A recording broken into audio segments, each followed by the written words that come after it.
Thank you very much, Jose. That was illuminating, I think, and a lot of food for thought.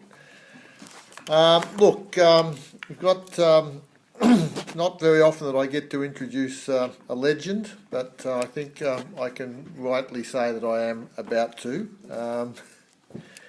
And Harry Poulos this year, I think, it was at the Geo Institute of the USA, I think, named Harry a Geo legend, so it is actually official. He has he's been a member of the ASCE for a long time, and he has its two highest accolades. He's both a distinguished member and also a recipient of the Opal Award. So it's with very great pleasure that I introduce Harry Poulos on foundations. Thank you.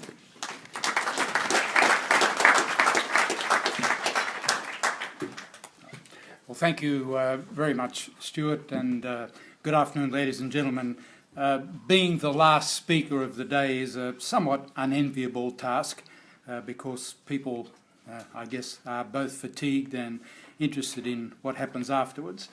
But I'm going to try and give you a little bit of an insight into processes for designing tall building foundations. And let me start by just giving you this quote. It's from Henry David Thoreau in his legendary book Walden. If you have built castles in the air, your work need not be lost. That is where they should be. Now put the foundations under them. So what I take from this is two things: that Thoreau, the great naturalist, was in sympathy with tall buildings, and that he recognised the importance of foundation engineering. And on that basis, I want to just talk briefly about some of the challenges of tall building foundations, take you through very quickly a process that we've developed for designing such foundations, and then give you three examples where that process has been implemented, or parts of that process at least. And this is a very similar diagram to the one that was shown earlier, showing in fact the tremendous increase in the number of tall buildings. And as of this year, we just reached 100 super tall buildings. I believe this is in excess of 300 metres. So here are some of the challenges. Obviously high vertical loads, and they actually seem to, well, depending of course on the architectural shape, but there is a tendency for a non-linear increase with height. Very frequently, we have adjacent to the tower a low rise podium area, certainly in many parts of the Middle East, and so there's a potential for that relatively lightly loaded area to settle differentially less than the tower. We have obviously high lateral forces and moments from the wind, which we've heard about. That loading is cyclic in nature, and cyclic loading isn't a very friendly thing for foundations, so we need to consider that. We also need to look at issues related to seismic forces, both from an inertial and a kinematic viewpoint, because not only does the building cause lateral loads which have to be sustained by the foundation system, but the ground is also moving, and the ground itself is actually imposing additional loads on the foundation system. And then as well, we have to consider dynamic response issues because, and again this has been mentioned earlier, these are issues related to human comfort, and we must again remember, and I follow Jose's comments by saying again that the foundation and the structure are a system. They're not individual separated components, and so we have to think of the whole thing as a system. What are some of the ingredients for designing economic foundation systems? You have to have the right concept. You have to use the right criteria and methods. You need to have, importantly, appropriate ground data and design parameters. You need, of course, quality construction.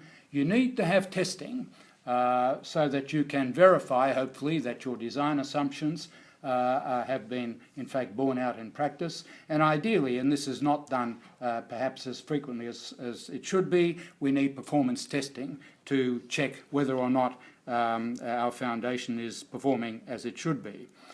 These are the general foundation options we have. We start off with a RAFT foundation, and that has been used for a number of tall buildings, particularly if you're on rock.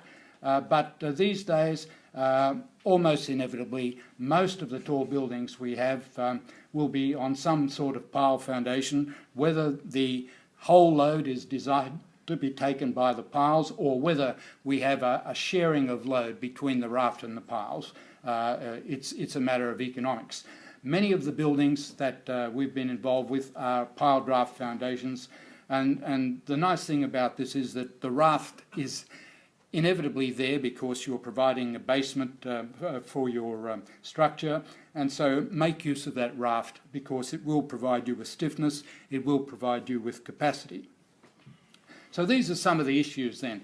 Ultimate capacity, obviously we have to make sure that the whole system is stable under vertical and moment loadings. The settlement and the differential settlement and tilt very frequently are the critical issues in foundation design. We need also to be aware of the response of the foundation system to lateral loads and moments.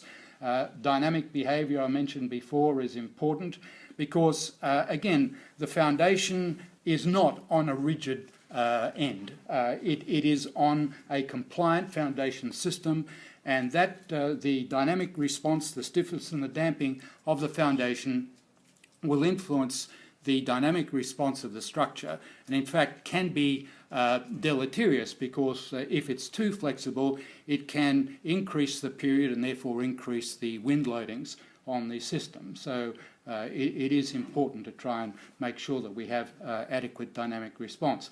Earthquakes we mentioned before, and then we mustn't forget that again, it's not only the geotechnical resistance that we have to ensure, it's also the structural strength of the foundation elements and their durability. All of these are requirements for a successful foundation. When we do this sort of design, we do it in 3 stages. We do a preliminary stage, which is really a concept design. We look at whether or not we need piles, and if so, roughly how many. In the detailed stage, we then develop that original design and optimise it. We interact with structural engineers, and this, I think, is absolutely essential, that we are not an island, the structural engineer is not an island. We are part of an interactive system. The final stage then, where we just tone up the design, we make use of the load testing that has been done, and we need to then check it with alternative analyses. And again, I think this has been mentioned before, that we have to be very cautious about using some of today's high-power software because most of us don't really understand what's going on in that software. And I think it's important for the more mature members of the design team that they overview the results of these complex analyses and make sure they're in accordance with design principles. And I've just mentioned here that the design tool should be consistent with the stage of design. So when you're doing a preliminary stage, you don't set up a 3-dimensional finite element model. That's not a very sensible thing to do. You start off simple and increase the complexity as you go through.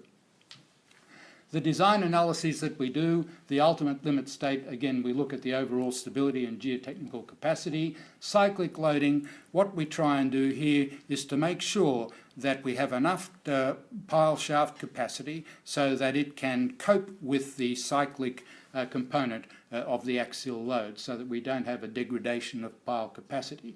Serviceability is very important, and that again I think has been mentioned before, that the typical sort of limits we have are 100 millimetres for maximum settlement and maybe 1 in 500 for rotation. There are many buildings, particularly in Frankfurt in Germany, that have settled up to 150 millimetres without any damage. The former tallest building in Europe, 256 metres tall, the Messy Term, in Frankfurt has settled about 140 millimetres and is still going fine.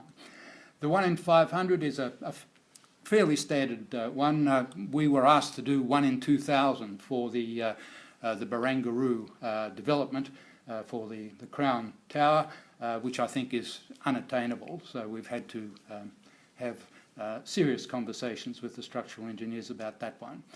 Dynamic loading, again, frequency, natural frequency and damping of the system, we need to assess those. The inertial loads for earthquake loading, again, they will be provided to us by the structural engineer, but we also have to add to that the kinematic loadings that come through soil movements, and that's something that I think tends to be under-recognised by foundation designers. I won't spend too much time on this, just essentially to tell you that the three different sorts of analyses we do, the geotechnical design capacity, we factor down the capacity of the system by a geotechnical reduction factor, phi-G, which in Australia we have in our AS 2159 2009, a process for doing that.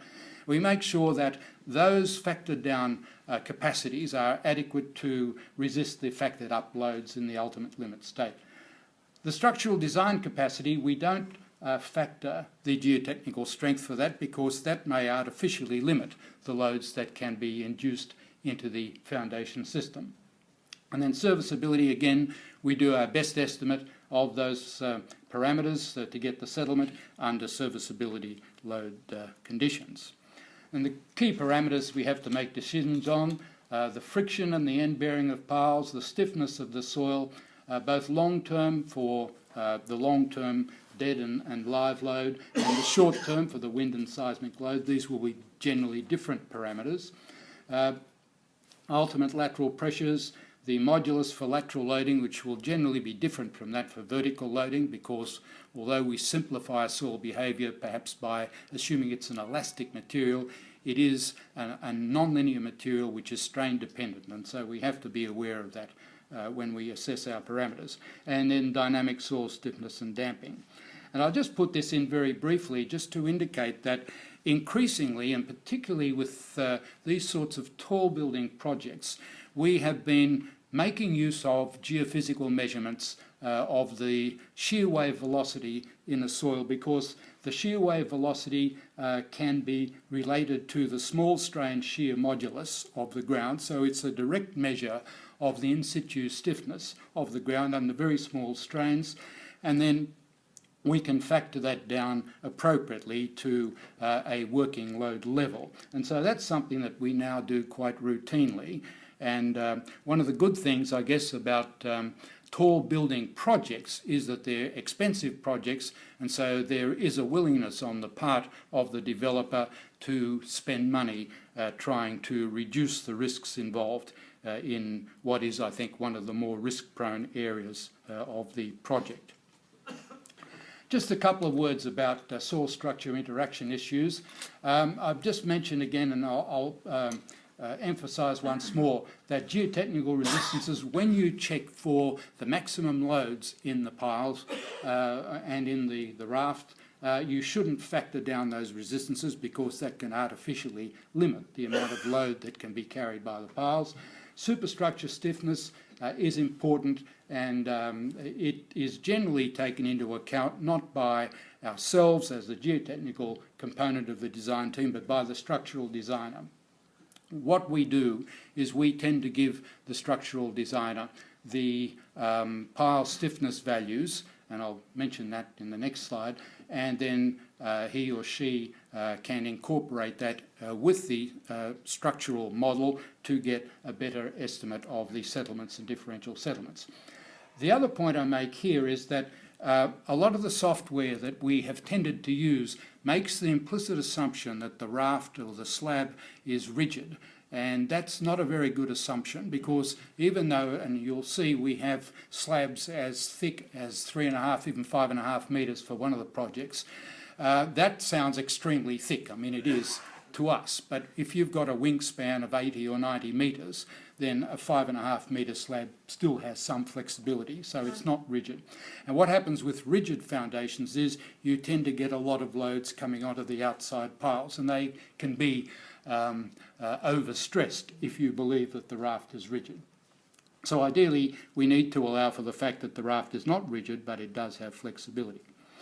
Cooperation, my last general slide, essential. And as I mentioned before, a key output that we provide for our structural colleagues is the value of pile stiffness for each pile within the group.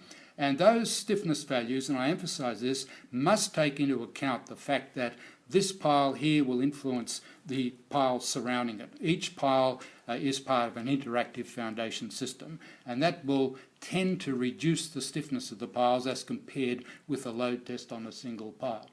And so when you incorporate those pile stiffnesses, spring stiffnesses, into the structural analysis, then you can get a reasonably good estimate of how the foundation and structure system should respond. So let me very briefly go through a few of these examples. Here's the Burj Dubai as it was originally. These are some of the architect's drawings back in 2003. The main challenges here: the world's tallest building. The foundation is on, or consists of, cemented carbonate sands. So it's essentially a fairly weak rock. We were concerned about cyclic loading of the piles because we had experiences with carbonate rocks here in Australia that under cyclic loading you can lose capacity. And of course we also had the problem of a high-rise tower, very high-rise tower, adjacent to low-rise podium developments. Here's the site in 2003. Just behind there, incidentally, are the Emirates Towers, which we did the foundations for, which at the time were the 9th and 17th, I think, tallest buildings in the world in 2003. They now don't rate anywhere. They're probably somewhere in the top 100, but only just.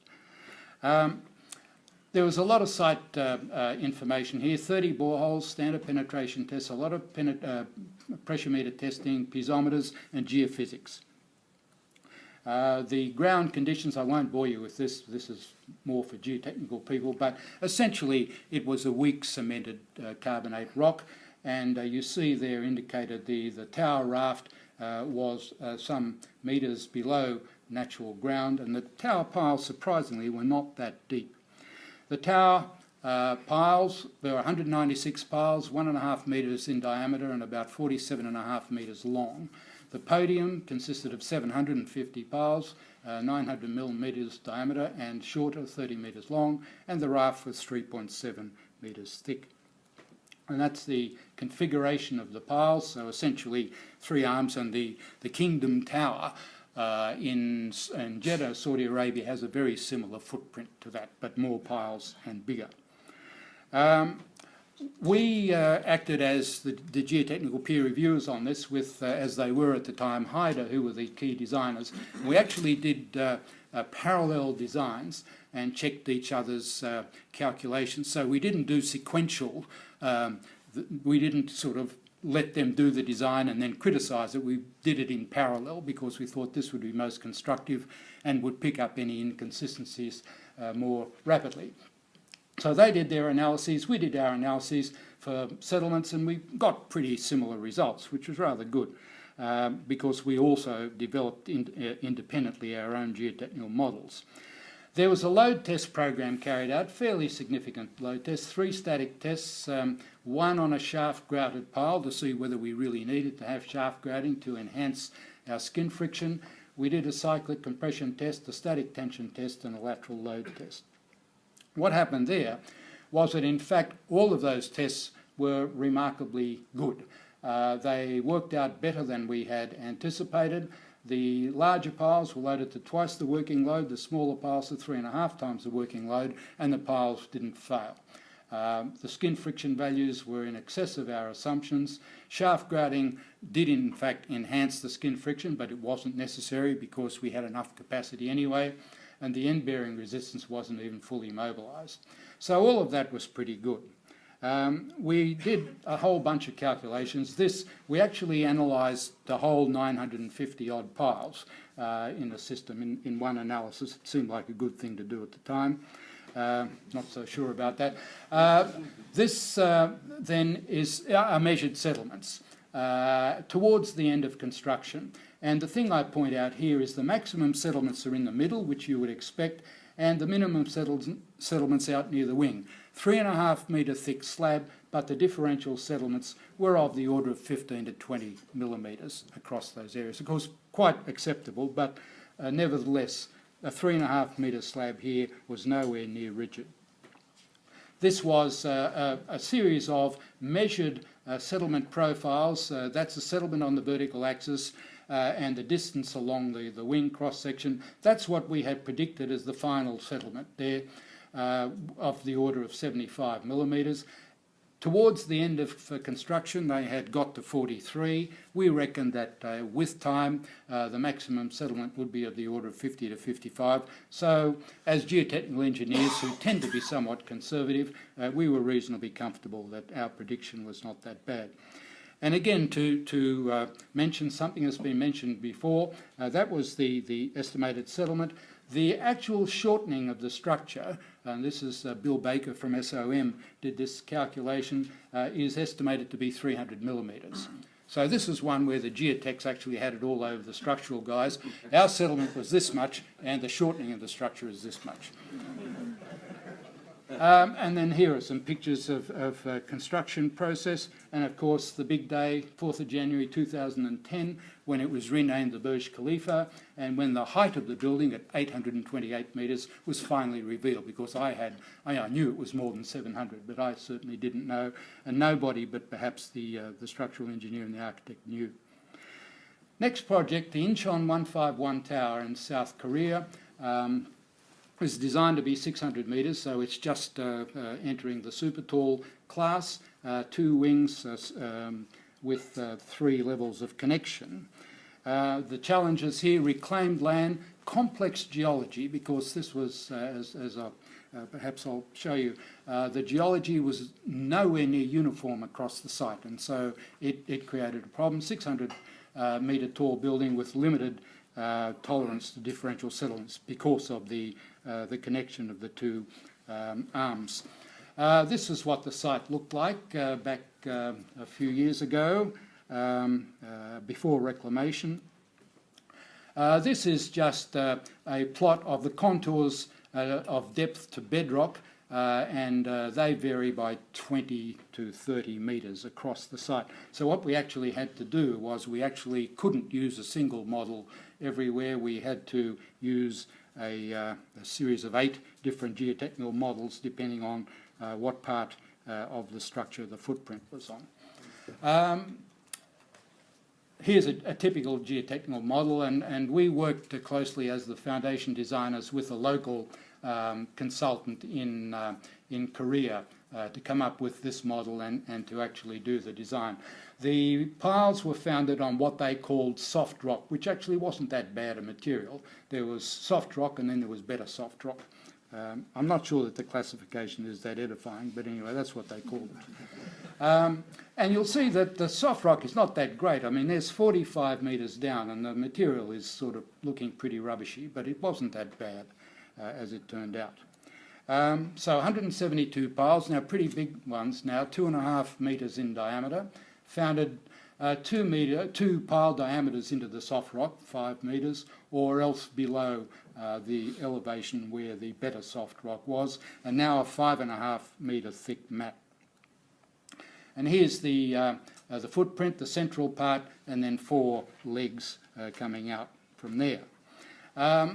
In the design, we factored down the axial capacity by a factor of 0.65, and because of the lateral load was significant because of the reclaimed area and uncertainties there, we used a smaller geotechnical reduction factor, basically reflecting our increased uncertainty as far as the lateral response. And what we found was that the foundation was stable under all combinations of ultimate limit state loadings. And this is a little diagram that we tend to do. On the vertical axis is the ratio of the cyclic load amplitude to the skin friction capacity of the pile. We like to keep that under 0.5, so we have essentially a factor of safety of 2 on the cyclic load for skin friction. And here are the piles on the bottom here, and all of those piles had loads less than half of the skin friction. Now this then in the final stages, when we'd done our analyses and our basic analyses with various types of software, we did a 3-dimensional finite element check just to make sure that we were consistent. This enabled us to do a number of things. You can get a nice visualization of how the foundation is deforming, and you can also look at what effect the basement has on the on the resistance of the foundation system and on the settlement and lateral deflection. It turned out that it had some benefit, but not a huge amount, surprisingly. Just to show you that in the various stages of design, the first one, preliminary stage, we modelled the foundation system as an equivalent pier. It took about 10 minutes to do that calculation, just with little charts and so on. We got about 75 millimetres. The detailed design with the program we've developed called GARP gave 67 millimetres. The final design check, which took about 3 days, gave us 56 millimetres. So they're all reasonably consistent, and that was quite good. There was quite a lot of testing done of the piles, both vertical and lateral testing, with a device known as an O-cell, Osterberg cell, which is actually like a flat jack which is inserted in the test piles, and you actually pressurise the jack, and so you have a self-reacting system. So you push the top part up and you push the bottom part down, and so you can get huge loads in the test piles, and you can mobilise the end bearing capacity of the test piles. So this is a process now that has really superseded any other sort of test for high capacity piles. And in fact, in one of the projects I'm working on now at the moment in Dubai, we have managed to put on a test load of 360 meganewtons on a single element. It's a barrette, it's a rectangular pile, but this I think is a world record. That's a lot of load. That's 36,000 tonnes on one barrette. Pile load test results, again, I won't bother you with the details. It turned out that our design parameters were conservative and that scope exists for foundation economy. Now, this was one of the projects that suffered, one of the several that I was involved with that suffered because of the financial crisis 5 or 6 years ago. We're hoping it will resume, but at the moment it's still in limbo. But there's a lot of background information and testing that's been done. The final project I want to mention is the Diamond Tower in Jeddah. Now, our role here was not as designers, but basically we were asked by the foundation designers to look at the possible consequences of cavities in the underlying limestone in this area. Now, incidentally, this is an interesting shape, and I think one that is being used increasingly to help alleviate some of the wind forces. So there's quite a few of these sorts of buildings going around. This one is around 400 metres, or will be around 400 metres. So the challenges here, karstic limestone and random cavities, and then the potential for the building to tilt. The geotechnical profile, essentially limestone, and what really worried the designers there was that in various places there were cavities. So we were asked to try and look at what the consequences would be. Another very thick graph, 5.5 metre thick, 145 board piles, 1.5 metre diameter, only 40 metres long, and that's the serviceability load, quite a large load there. This is the pile layout, very regular layout. We weren't asked to comment on that, and so we didn't. It's not always a good idea to actually have your piles regularly spaced like this. They should really be put under walls and so on, where the loads are really coming down. But a lot of conventional designers just sort of draw a square grid and put a pile on each one. But anyway, that's not our design. Okay, what we did then was we said, okay, let us, from the limited geotechnical information we have, let us generate randomly some cavities, and randomly in terms of both size and location and depth, and then let's do some three-dimensional analyses and find out how the foundation system performs. So we looked firstly at a single cavity, and it turned out that it only gave you an extra 2 or 3 millimetres of settlement. Remember, we've got 145 piles with a really thick mat, so it's a highly redundant foundation system. So that wasn't very much. When we put multiple cavities, up to about 5 or 6 cavities, with sizes up to about 3 metres, then the settlements increased further, but they only got up to 65 to 74 millimetres, still within acceptable ranges, depending on location. But the thing now was that the pattern of settlement was not symmetric as it had been in the ideal case. So you see these are settlement contours. The red is the biggest settlement here and the blue is the smallest. So you get again a dish shape, 5.5 metre thick raft, but now the centroid, if you like, of the settlement is displaced somewhat because of the presence of the cavities. The other issue, of course, was also a structural issue. What happens to the bending moments in the raft? And we found that, again, there was some difference in the bending moments. Again, there was a sort of a change in the alignment of the maximum moments, but the largest increase was less than 15%, which I think normally can be catered for with our safety margins. So the observations then were cavities do cause some increases in settlement. Single cavity, not much. A group of cavities, yes. The settlement pattern can be non-symmetrical, but the effects are not generally as great as might be feared, and because we do have a highly redundant foundation system. So basically then, the conclusions that I offer to you are that I think in the design of a foundation system of this sort, we need to have firstly ensuring that we have overall stability under the vertical loads and under all components of load, particularly the moment and lateral loads. We need to do a serviceability analysis to check on the settlement and differential settlement, and we have to have analysis for structural design of the foundation system. And we also need to check on cyclic loading, whether or not the amplitude of cyclic loading on each of the foundation piles is within acceptable limits. I think what's happened here over the past 20 years is that we've had a substantial increase, I think, in the application of technology to foundation design.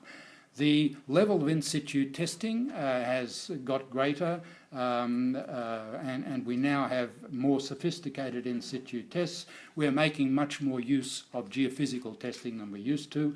Laboratory testing, while it's limited, is still now fairly sophisticated, and a lot of the tests that we have used in the laboratory or done in the laboratory has been a major basis for the design of piles.